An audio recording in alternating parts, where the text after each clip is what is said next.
욥기의 핵심 주제가 딱 한 줄로 나타나고 있습니다. 모든 신앙인들이 이 욥기의 핵심 주제를 다 이해할 것입니다. 욥기의 핵심 주제는 의인들이 왜 고난을 당하고 있을까라는 이유입니다. 욥은 욥기 1장 1절에 보면 우스 땅에 사는 욥은 온전하고 정직하여 하나님을 경외하며 악에서 떠난 자라고 말합니다. 그런데 이렇게 착하고 온전하고 하나님 앞에 정직한 사람이 왜 고난을 당할까요? 그리고 오늘 말씀에는 참 이해할 수 없지만 의인이 당하는 고난을 하나님은 그저 방관하고 있는 것처럼 묘사되고 있습니다. 물론 욥기가 말하고자 하는 핵심 주제가 있고 나중에 결론은 굉장히 행복하게 사는 걸로 우리가 다 알고는 있지만 그래도 이 부분만 보다 보면 우리는 참 많은 고민이 들지요. 왜 의인은 고난을 당하고 있을까? 평소에 말씀을 묵상하는 중에 갑자기 오늘 이 자리에 서게 돼서 역시 묵상하고 있는 내용으로 여러분들과 말씀을 나누는 것이 좋을 것 같아 이 내용을 준비했습니다. 왜 고통을 당할까? 뭔가 심각한 그 상황 중에 혼돈의 상황, 어쩌면 하루아침 앞길도 알 수 없는 우리의 현실 속에 어쩌면 우리는 믿음으로서 열심히 살아가고 있는데 왜 세상은 많이 힘들고 솔직히 말하면 물가는 많이 오르고 또한 좋은 소식은 없고 그저 우리가 있는 이곳에서만이라도 좋은 소식은 있어야 하는데 뭔가 살기 힘든 시대, 어쩌면 욥기의 내용을 토대로 우리가 한 번쯤은 생각해 볼 만한 내용입니다. 우선 욥기의 내용은 족장시대 때 있었던 이야기입니다. 이해하기 쉽게 아브라함이 하나님께서 약속의 땅으로 가는 그때에 있었던 이야기라고 할 수 있죠. 하지만 욥기의 이야기를 처음 들었던 청중이 있습니다. 그리고 그들이 그 이야기를 듣고 이건 책으로 기록해야겠다 해서 지금의 욥기처럼 책에 기록했던 시절이 있습니다. 욥기의 이야기가 이스라엘 민족들에게 널리 퍼지게 됐던 그 시기는 바로 포로기입니다. 포로기는 어떤 시대이냐? 그들이 믿고 있던, 함께하고 있던 유대 왕국이 바벨론의 1차, 2차, 3차 침공을 받았고 1차 침공 때 젊은 유대인들 엘리트들을 끌고 갔습니다. 그리고 2차 침공 때 유대 왕국에 있었던 기술자들도 끌고 갔습니다. 그리고 3차 침공 때 국가는 망했고 그래서 그들 중에 일부 유대인들 중에 바벨론 입장에서 보기에 유대인들 중에 필요한 사람들을 바벨론으로 끌고 가고 있었죠. 그렇게 바벨론에서 생활했던 70년의 시기를 우리는 포로기라고 합니다. 그 포로기 있을 때 이스라엘 왕국에서 유대 나라에서 바벨론으로 가던 시기에 어떤 한 곳을 들렸던 것 같습니다. 욥기 1장 1절에 보면 우스라는 지명을 거론하고 있습니다. 이 지역은 이스라엘 영토는 아닙니다. 즉 그때 포로들이 바벨론으로 끌려가면서 잠깐 들렸던 지역인 것 같습니다.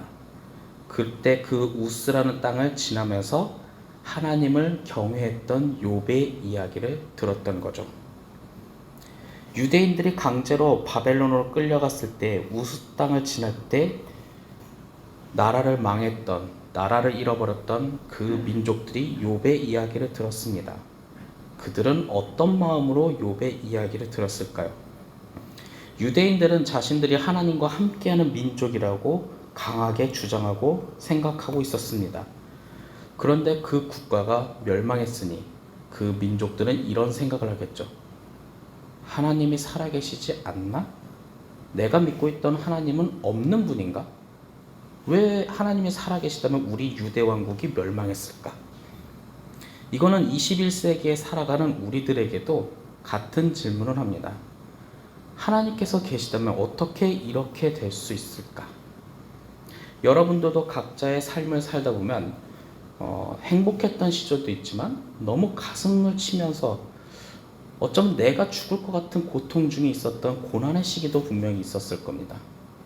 그때 여러분들은 하나님과 함께하고 있다고 믿었는데 왜 주님은 나에게 이런 고난을 줄까?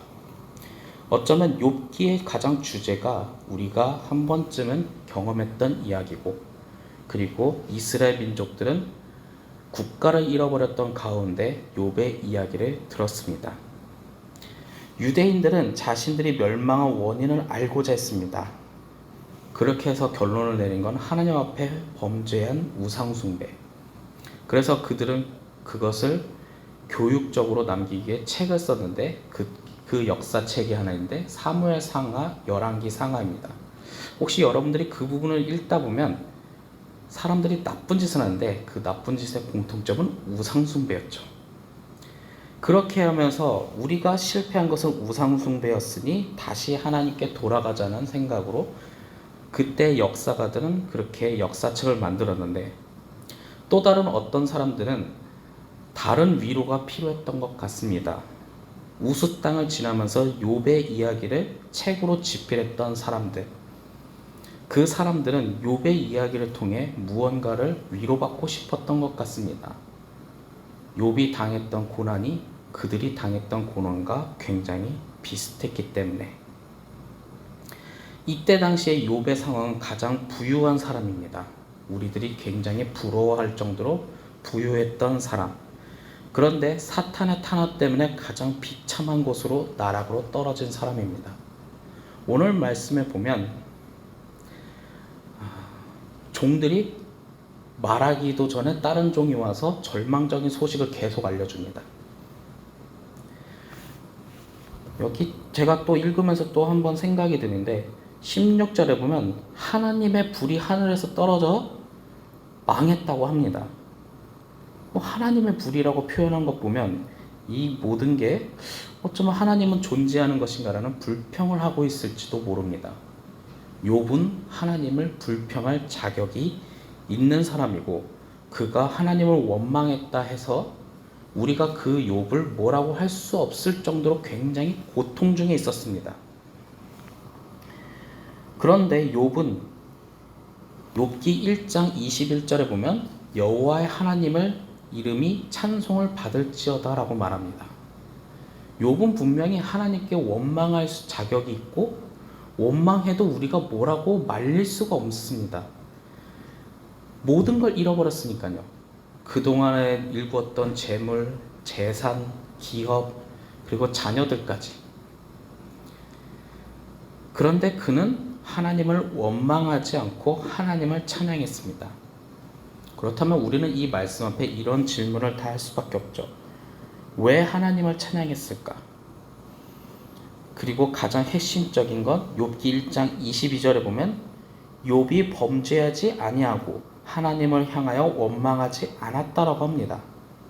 저는 오늘 이 말씀 중에 욥이 범죄하지도 않고 하나님을 원망하지 않았다고 합니다.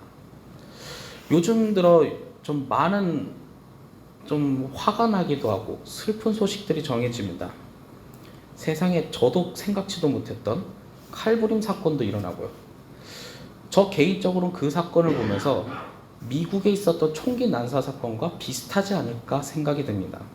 우리나라는 총기가 허락된 국가가 아니기 때문에 어쩌면 그들은 총이 아닌 칼을 들었지 않았을까라는 생각도 할 정도로, 그만큼 이 사회가 힘들고 고통스럽고 하다 보니 잘못된 길로 빠져들었던 것 같습니다. 그런데 욥 또한 나락으로 떨어졌을 때 그 또한 범죄에 그냥 화가 나서 아무나 누군가 잡고 폭력을 가하고 싶었을지도 모릅니다. 하지만 성경은 욥이 범죄하지 아니하고 하나님을 향하여 원망하지 않았다라고 합니다. 이 이야기를 처음 들었던 유대인들은 자신들의 국가가 멸망했을 때 절망 속에 빠져 있었습니다. 하나님을 찬양할 수 없는 중에 하나님을 찬양할 수 있을까? 하나님을 경외할 수 없는 상황 중에 있는데 하나님도 경외하지 못합니다. 하나님을 사랑할 수 없는 중에 하나님을 사랑할 수 있을까? 그런 절망 중에 그들이 욥의 이야기를 귀담아 듣고 책으로 만들었습니다. 그럼 그들은 어떤 생각을 하며 욥의 이야기를 계속 읽으면서 그들은 어떤 마음을 가졌을까요? 욥의 이야기를 통해 유대인들은 위로를 얻고 우리가 유대인들이 어떻게 살아갈지에 대한 방향을 확신했던 겁니다. 비록 하나님은 우리를 고난 중에 놔두셨지만 그래도 우리는 하나님을 사랑하면서 하나님을 찬양하면서 살겠다라는 그들의 신앙 고백이라는 거죠. 21세기를 살아가는 우리의 이야기를 한번 해보도록 하겠습니다. 여러분들의 상황은 각자의 삶은 제가 다 이해할 수 없을 정도로 각자의 스토리가 있고 각자의 삶의 주인공입니다. 그리고 주인공이 당하는 고난을 어쩌면 방관자 같이 우리는 네가 고통스러운 걸 다 알아 하면서 위로를 건네지만 솔직히 그 고통을 당하는 주인공이 네가 뭘 알아라고 말하면 또 할 말이 없을 정도로 참 버라이어티한 삶을 살아온 것이 우리의 삶인데, 그러다 보니 하나님은 왜 나를 이토록 고통 속에 두었나라는 생각을 하고 있는지도 모릅니다. 항상 이 말씀을 묵상하다 보니 저 또한 제 자신을 돌아보게 됩니다. 누구한테 말한 적은 없지만 2023년은요 제가 사랑했던 아버지께서 돌아가신 지 10년이 지났던 시간입니다. 지금부터 10년 전에 이제 주님께서 저보고 목회자의 길을 가라고 하니 솔직히 조언자인 아버지도 있으니 좀 편하게 할 수 있겠다는 생각도 했습니다. 하는데 이제 신학대학원에 입학을 딱 하는 그 순간에 주님께서 가장 생각지도 못했던 제 아버지를 데리고 가셨더라고요. 그래서 한 6개월 정도 좀 방황해서 그 다음에 14년도쯤에 신대원을 들어갔던 적이 있었는데, 저는 가끔 그런 생각을 합니다. 주님께서는 왜 그렇게 하셨을까?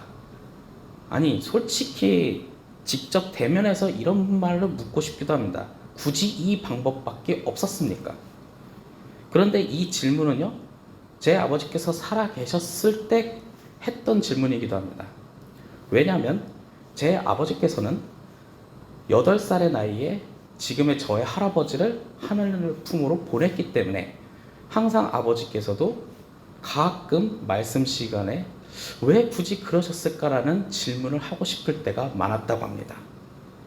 저 또한 이런 생각을 갖고 있으니 여러분들의 삶에도 분명히 그런 생각을 할지도 모릅니다. 왜 굳이 그러셨습니까? 지금의 시대도 참 많은 고통 중에 있습니다. 세월호 사건처럼 우리의 젊은 친구들을 왜 그렇게 바닷속에 빠져 있는데 솔직히 슈퍼맨이 나타나서 그 배를 들어올리는 상상도 했습니다. 주님 그렇게 해줄 수 있지 않으신가요? 그리고 길을 가다가 재밌게 즐겁게 친교회 시간 하다가 길을 가다가 사람이 많아서 거기서 또 사람이 죽었다고 합니다. 이게 무슨 일일까? 우리는 또한 국가적인 입장에서 이런 생각도 듭니다. 주님 왜 그러셨습니까?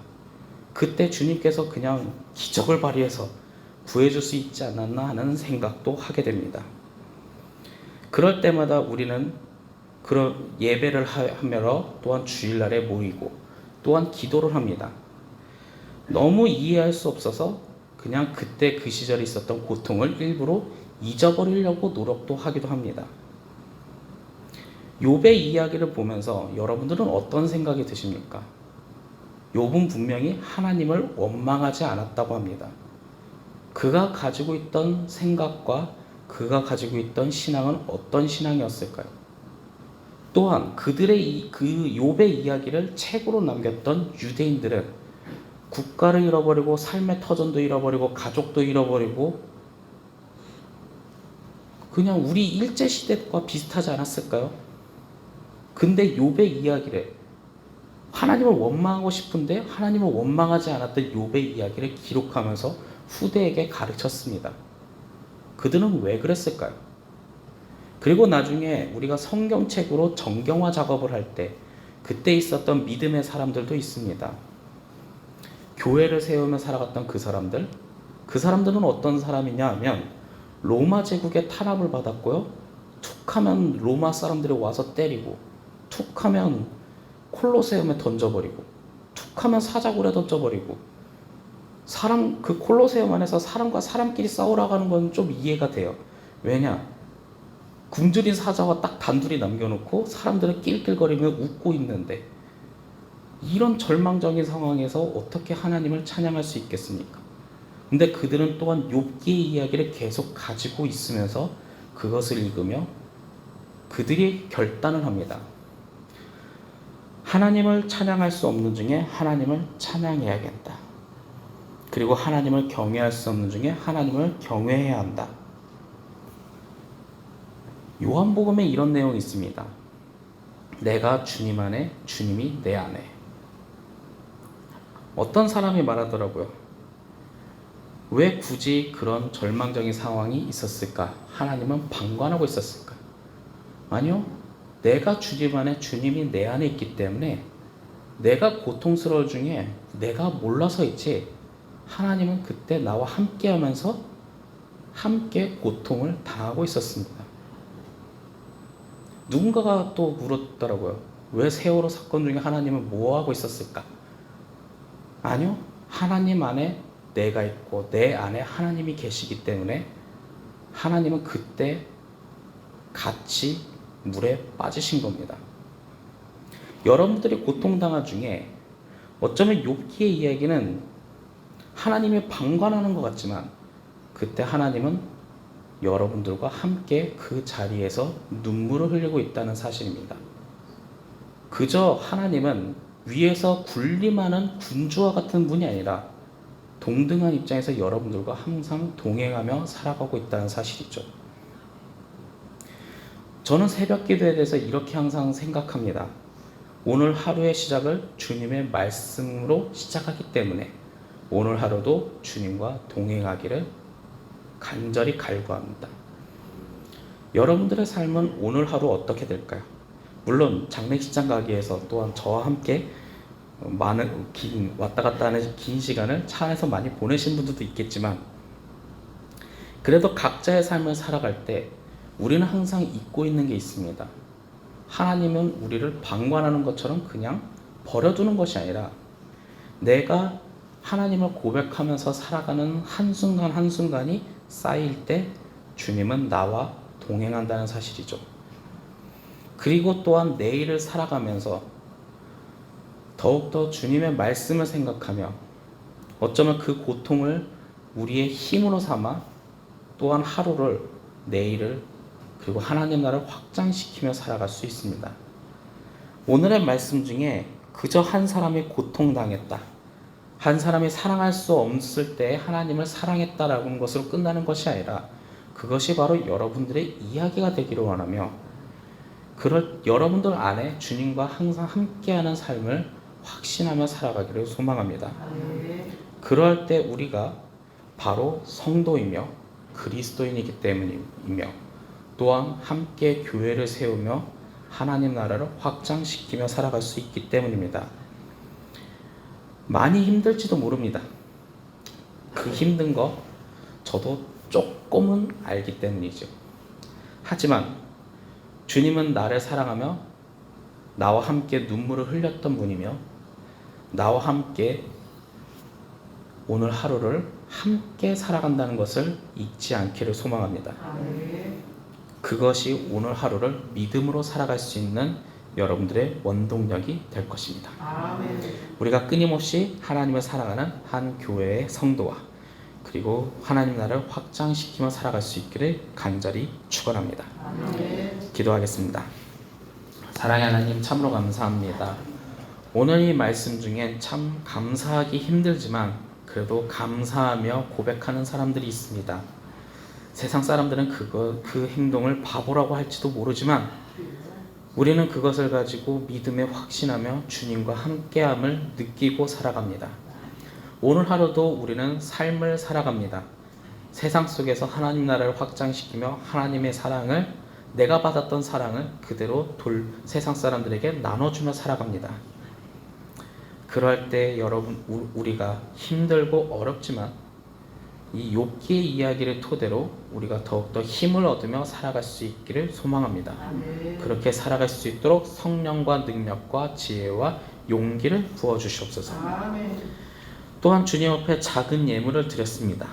이것 또한 세상 사람들이 작다고 뭐라고 하지만 이 작은 것을 주님께서 들어쓰셔서 하나님 나라의 역사의 한 부분이 되게 하는 역사가 일어날 줄 믿습니다. 그렇기 때문에 우리의 마음을 주님께 빼앗기는 것이 아니라 주님과 공유하며 함께 동행하는 삶이 더욱더 일어날 줄 믿습니다. 주님, 이 예물을 받아주시옵소서. 언제나 함께 하신 아버지께 감사드리며 주 예수 그리스도의 이름으로 기도하였습니다.